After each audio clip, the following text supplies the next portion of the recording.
Bismillah. Assalamualaikum warahmatullahi wabarakatuh.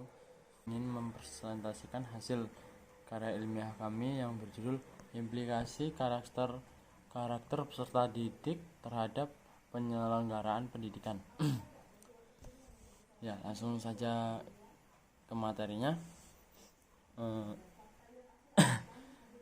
Yang pertama, pendidikan anak usia SD. Pendidikan anak usia SD adalah pendidikan yang mengembangkan kemampuan dan keterampilan dasar bekal untuk lanjutan maupun untuk terjun ke masyarakat. Maksudnya bekal untuk lanjutan menuju ke pendidikan yang lebih tinggi seperti SMP dan kelanjutannya seperti SMA dan seterusnya. Yang untuk terjun ke masyarakat itu ya cara mereka bersosialisasi bersama masyarakat,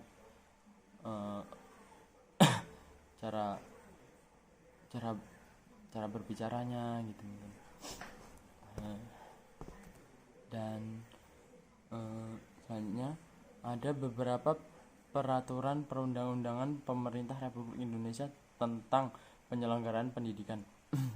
Yang pertama, perundang-undangan Diknas nomor 19 tahun 2007 yaitu tentang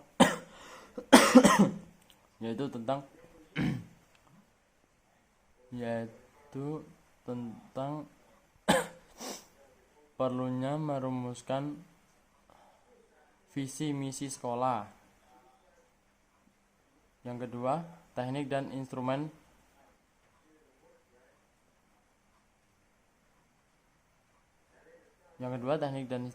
Yang ketiga, mekanisme dan prosedur penilaian. Yang ketiga, pelaksanaan penilaian oleh pendidikan. Selanjutnya, yang perundang-undangan nomor 24 tahun 2007 berkaitan dengan standar dan prasarana. Contohnya seperti tanah, lahan, gedung, kelas, ruang seperti koridor, laboratorium, dan lain sebagainya.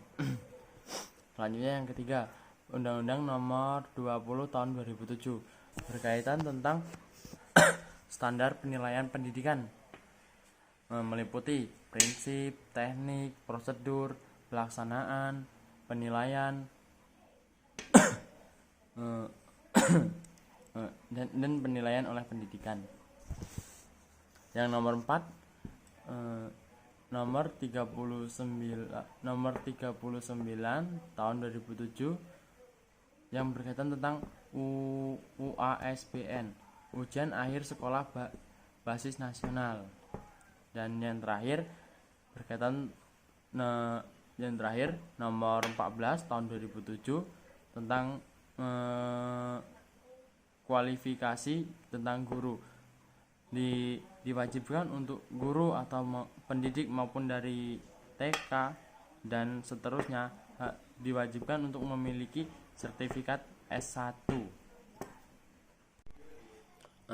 Selanjutnya, implikasi dan kebutuhan anak SD terhadap penyelenggaraan pendidikan. Yang pertama, anak SD sedang bermain. Di dalam kegiatan pengajaran, guru SD diwajibkan untuk merancang model pembelajaran yang terdapat unsur permainan di dalamnya. Yang kedua, senang bergerak. Ya, guru juga diwajibkan untuk merancang pembelajaran yang memungkinkan anak atau peserta didik bergerak. Karena anak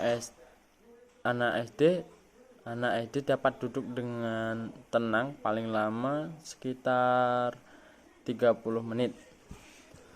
Yang ketiga, senang bekerja dalam kelompok. Anak usia SD tentunya sangat senang dalam belajar mengenali setia kawan, belajar bekerja sama, belajar bersaing secara sehat. Yang keempat, senang merasakan atau melakukan secara langsung. Contohnya eh, di dalam pembelajaran itu terdapat materi seperti penanaman pohon. Guru terus guru SD bisa mengajak anak siswa langsung terjun ke lapangan seperti dalam menanam bunga di taman sekolahan dan lain sebagainya.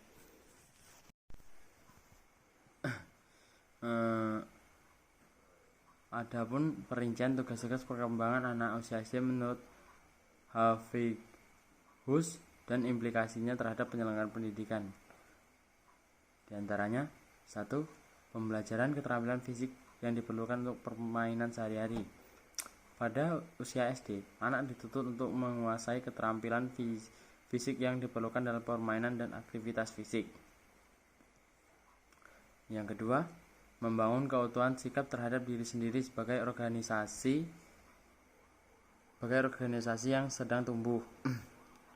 Dalam mencapai tugas perkembangan ini, anak usia SD dituntut untuk memiliki kebiasaan dalam memelihara badan, kebersihan, dan kemampuan untuk menyayangi badannya, dan memiliki keutuhan sikap terhadap jenis kelamin.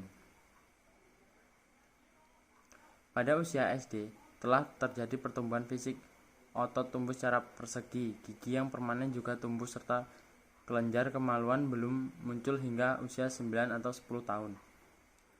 Untuk dapat melaksanakan tugas perkembangan ini, ganjaran antara bagi kebiasaan kesehatan, diet, tidur, dan sebagainya masih perlu dibatasi. 3. Belajar bergaul dan bekerja dalam kelompok sebaya.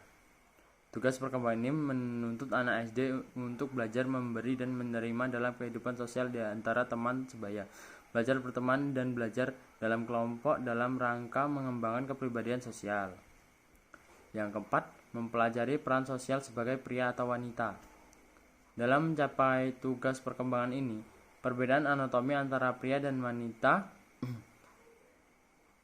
peran jenis kelamin selama anak sekolah dasar berbeda. Peran anak sesuai dengan jenis kelaminnya, budaya masyarakat mengarahkan perilaku yang berbeda antara anak laki-laki dan perempuan.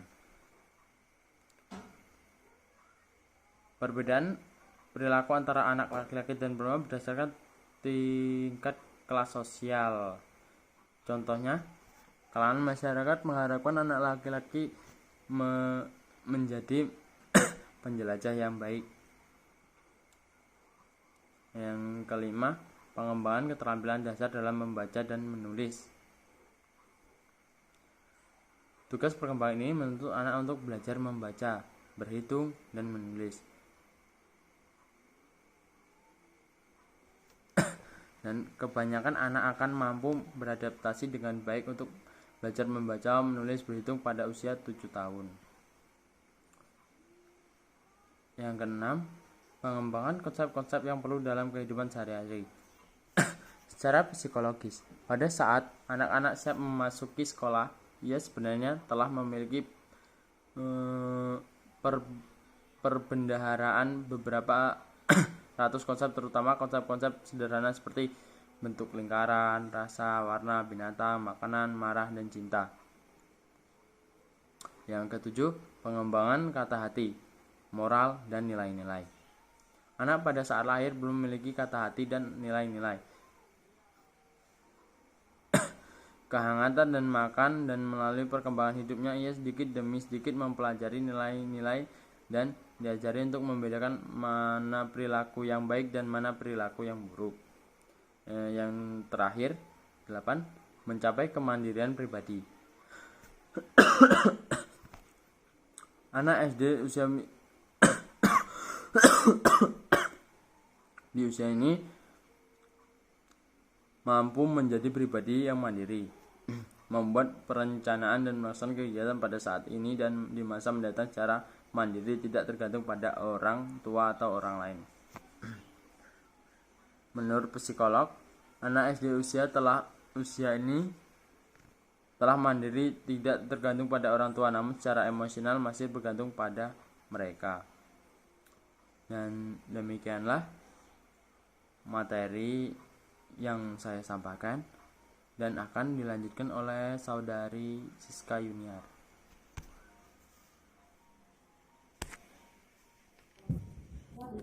Assalamualaikum warahmatullahi wabarakatuh. Saya Siska Yuniar ingin menjelaskan materi tentang pendidikan bagi anak usia sekolah menengah. Implikasi karakteristik perkembangan anak usia sekolah menengah terhadap penyelenggaraan pendidikan, yaitu yang pertama, karakteristik perkembangan fisik dan perilaku psikomotorik. Perkembangan fisik pada anak remaja laki-laki ataupun perempuan dapat kita lihat yaitu dari masa pubertas.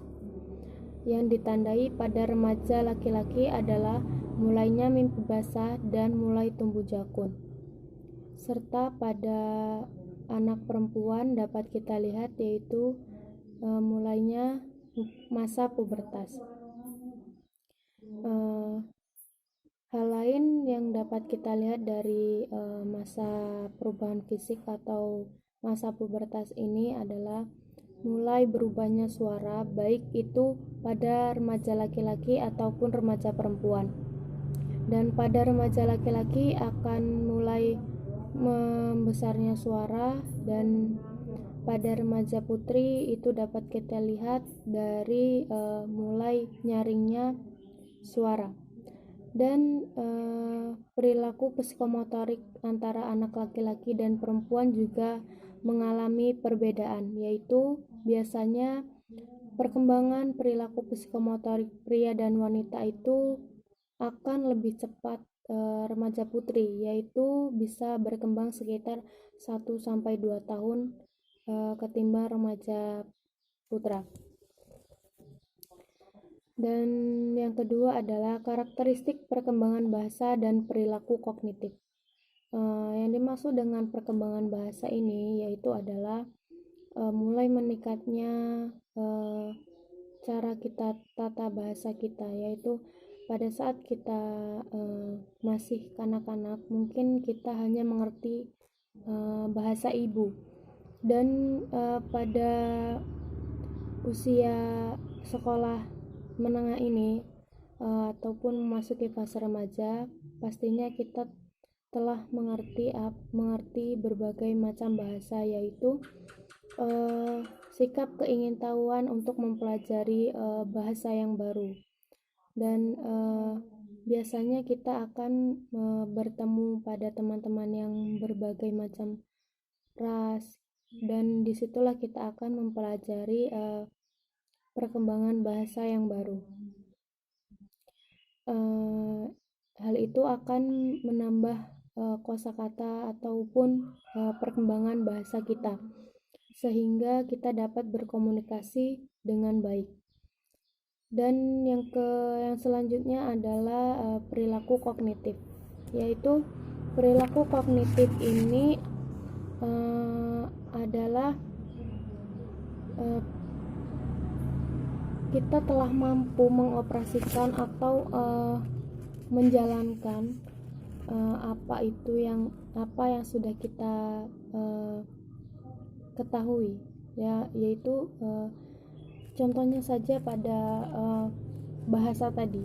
Apabila kita sudah mengetahui berbagai macam bahasa itu, maka kita dapat mampu menjalankannya ataupun mengaplikasikannya pada kehidupan sehari-hari, yaitu contohnya bahasa Indonesia adalah bahasa yang resmi, yaitu yang digunakan pada lingkungan sekolah. Hal itu dapat kita lakukan ketika kita berkomunikasi di dalam kelas dengan guru. Dan yang ketiga adalah karakteristik perilaku sosial, moralitas, dan keagamaan. Yang dimaksud dengan perilaku sosial adalah pada masa usia remaja ini kita dapat menjalankan suatu hubungan bersosial yang baik. Contohnya kita dapat bersosialisasi kepada tetangga, kepada teman, dan kita dapat menjalin komunikasi dan silaturahmi yang baik. Dan yang selanjutnya adalah moralitas. Yang dimaksud moralitas di sini itu adalah bagaimana cara kita memiliki moral yang baik, dan bagaimana cara kita untuk mendapatkan moral yang baik itu agar kita dapat mengaplikasikannya di dalam lingkungan rumah ataupun di dalam lingkungan masyarakat. Apabila kita memiliki moral yang baik, maka kita akan memiliki kesan yang baik terhadap lingkungan masyarakat. Di sini yang dimaksud dengan moral juga adalah bagaimana sikap kita menghargai kepada orang yang lebih tua atau menghargai sesama kita itu, untuk menjadikan diri kita itu baik. Nah, dalam mendapatkan perilaku moralitas yang baik ini bagaimana caranya, yaitu dengan memperbanyak teman yang sekiranya memiliki perilaku yang baik, dan jauhi lingkungan-lingkungan yang menurut kita itu kurang baik. Itu akan merusak moral kita. Dan yang ketiga adalah keagamaan di sini adalah bagaimana diri kita mendekatkan diri kepada Tuhan. Dan yang dimaksud dengan kata lain keagamaan ini adalah yaitu dapat kita aplikasikan itu ke masyarakat, yaitu misalnya ada acara pengajian ataupun majelis taklim, kita akan mengikutinya agar kita juga dapat menambah ilmu keagamaan kita, dan juga kita dapat mengaplikasikan sosial kita, rasa bersosial kita. Nah, pada anak usia remaja ini rentan sekali yang namanya rendahnya moral ataupun tidak berlakunya sikap sosial, karena pada usia remaja ini adalah masa yang rentan terhadap perilaku yang buruk. Maka peran kita sebagai guru ataupun orang tua adalah terus memantau dan mengetahui apa saja yang dilakukan oleh anak-anak remaja itu. Biasanya remaja itu rentan terhadap hal-hal yang negatif. Maka dari itu sikap sosial, moral, dan keagamaan itu penting sekali bagi remaja yang tengah menginjak ke masa dewasa. Nah, peran orang tua juga sangat berpengaruh terhadap moral dan perilaku sosial keagamaan. Apabila orang tuanya tidak peduli kepada anaknya, maka hal itu akan menjadi sang anak itu tidak tahu bagaimana cara bersosialisasi yang baik kepada masyarakat, bagaimana memiliki atau menciptakan moral yang baik itu dalam diri. Dan apabila orang tua tidak mengajarkan keagamaan kepada anaknya, maka anak itu akan terjerumus ke dalam hal-hal yang tidak benar. Dan yang B adalah penyelenggaraan pendidikan bagi anak usia sekolah menengah, yaitu penyelenggaraan pendidikan pada anak usia menengah itu biasanya itu SMP, SLTA ataupun SLTP. Selanjutnya adalah penyelenggaraan pendidikan bagi orang dewasa. Tentu saja pada orang dewasa ini akan mengalami masa pendidikan juga. Tidak hanya sampai di masa remaja saja, orang dewasa juga memerlukan pendidikan.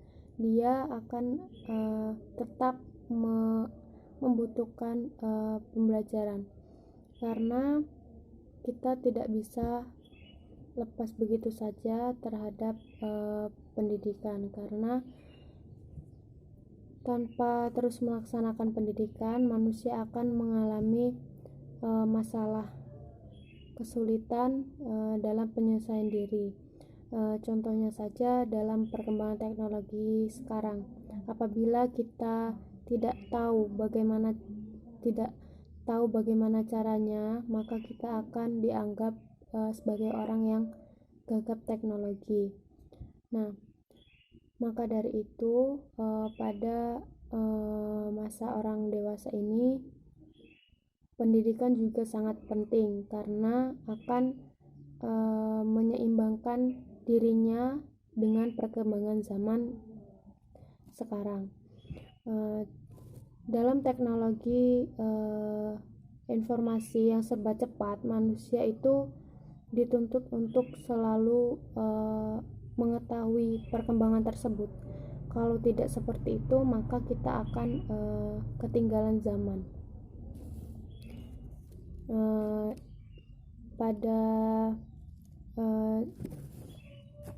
Pada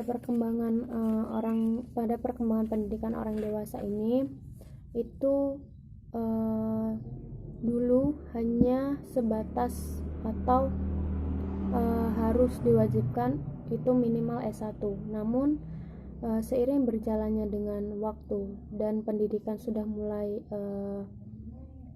canggih, itu maka orang-orang itu diwajibkan minimal itu S2 atau S3. Dengan mereka melanjutkan pendidikan S2 atau S3 itu, dia juga dapat menambah ilmu, menambah wawasan, dan dapat menambah pengetahuan serta meningkatkan cara kualitas dalam kemampuan berpikirnya. Ciri khas dari pendidikan orang dewasa itu adalah fleksibel dalam pelaksanaannya dan dapat secara bersamaan dalam mengerjakannya. Ada seseorang itu hanya dapat melakukan satu hal saja, yaitu apabila misalnya orang dewasa itu hanya memfokuskan dirinya itu kepada bekerja. Dia lebih mengutamakan bekerja daripada pendidikan. Dan ada juga orang yang mengutamakan pendidikan dan menomorduakan pekerjaan. Dan ada juga orang yang dapat mengkombinasikan kedua pekerjaan itu. Dia dapat